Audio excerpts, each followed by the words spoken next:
One of my favorite urban legends is the one where you wake up in a bathtub full of ice and you're missing a kidney. In this film, we actually get to see that urban legend on film. Let's get into it.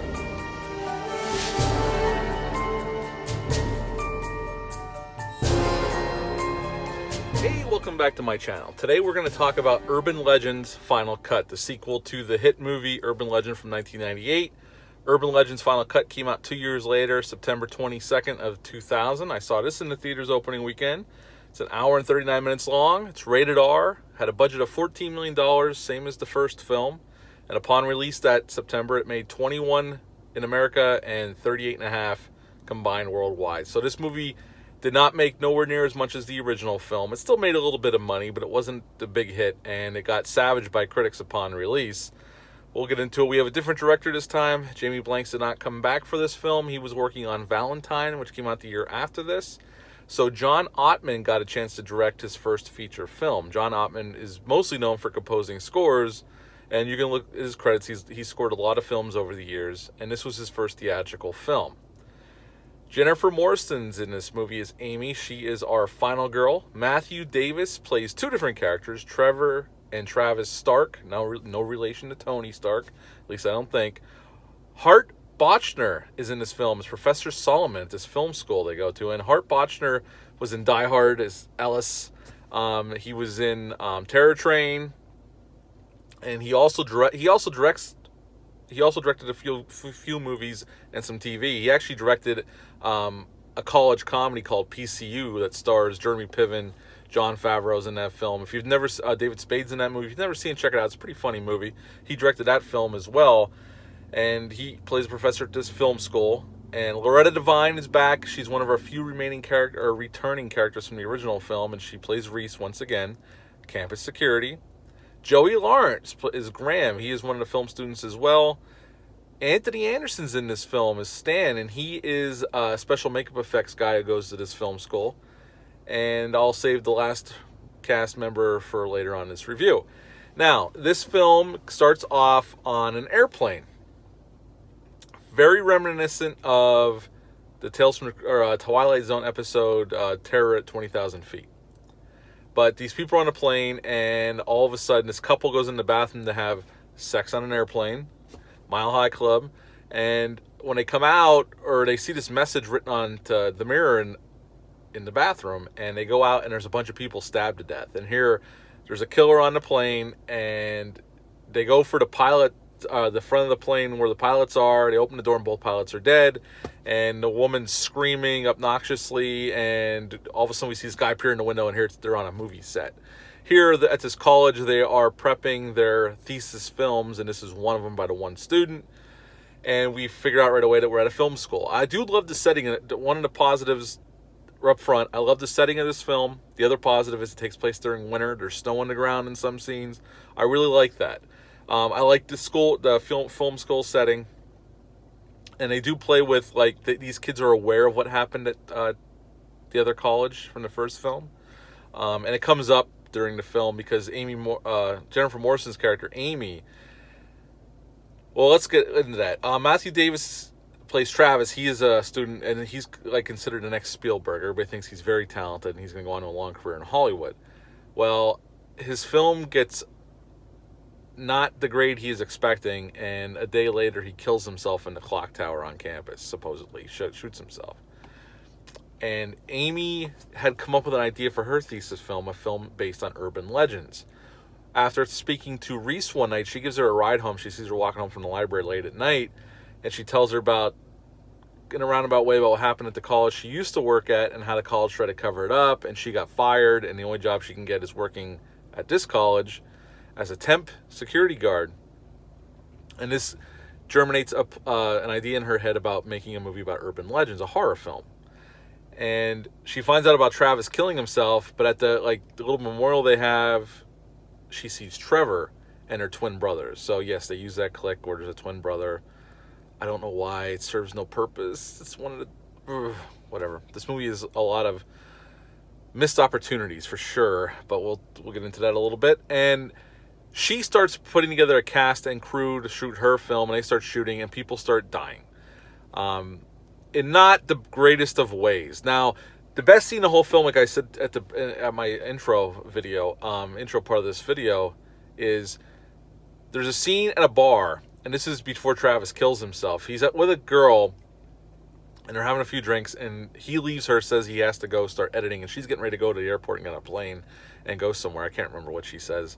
And you can see somebody, don't show anybody's face, but they see somebody pouring a drug into her drink, and she drinks it. And they set up a couple of red herrings, too, because the one student shows up and tries to hit on her, and she kind of blows him off, and he looks all pissed.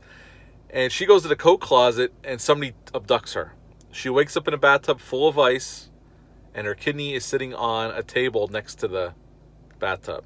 And she gets out of the ice, and the killer's at the kitchen sink trying to clean off some utensils that he used to remove her kidney. And he sees her, she makes noise, and there's a struggle. And it's a really good scene. As a matter of fact, I would say up front, it's the best kill of the whole film. No kill after this even comes close to this scene, or even the suspensefulness of the scene. It's the best scene of the whole film, in my opinion. So she ends up getting killed in a gory way. And then we move on. It shows Amy trying to make her film. Some of her cast and crew start disappearing. I'm going to fast forward through some things. And they're setting up people for red herrings left and right. Left and right, they're setting people up. They did in the first one, but not. This one's not as subtle. Like, they're legitimately setting everybody up to be a red herring. And at the end of the film, she ends up on this film set that's for another film, like this graveyard set. And they kidnap the one guy that they think is the killer, and Trevor's there pretending to be Travis, and Professor Solomon shows up. Now, the only problem with this scene, and if you watch it closely, when he enters the scene, you can see the gun in his belt of his pants when he walks in. So automatically you know he's the killer as soon as he walks in. Now, the first time I ever saw this, I didn't notice that. But after subsequent viewings, I've noticed that when he walks in, you got to look quick. The shot only holds on him a second, but you can see the gun tucked on his belt. And that gives it the whole thing away. So they do it very sloppily, for sure. And he reveals himself to be the killer. And basically he says that when he was the student there, his student film got a bad grade by Amy's father, who was a filmmaker. And he got stuck there teaching, and it's pissed him off ever since. And when he heard her idea for a film, he decided to become a killer, which makes no goddamn sense. The thing falls apart pretty quickly. It's very flimsy. And we had the ending, and they shoot him, and you think he's dead. But we get our twist ending. We see him in an insane asylum, sitting in a wheelchair, and then all of a sudden we hear this woman speaking, and we see Brenda the killer from the first film, and she makes a comment to him, and she starts pushing him down this hallway, and that's the end of the film. And that is Urban Legend's final cut. Now, the acting in this film is fine. I have no problem with the acting. Jennifer Morrison she's great as Amy, as our final girl. Matthew Davis is a likable guy. The twins thing is so tired and just cliche. It's just, watching it now, all these years later, it's like, that's such a stupid freaking plot point, but they use it. And some of the deaths are very, the first death is the kidney heist scene. And it's fabulous. It's the best scene in the whole goddamn movie, in my opinion. And then nothing else after that lives up to that. None of the kills, they're kind of boring, ho-hum. He electrocutes two kids in a ride that they're set up for part of the movie. And his get-up is like a fencing mask. That's his mask in this film. It's okay, but the kills are not very interesting. They really aren't.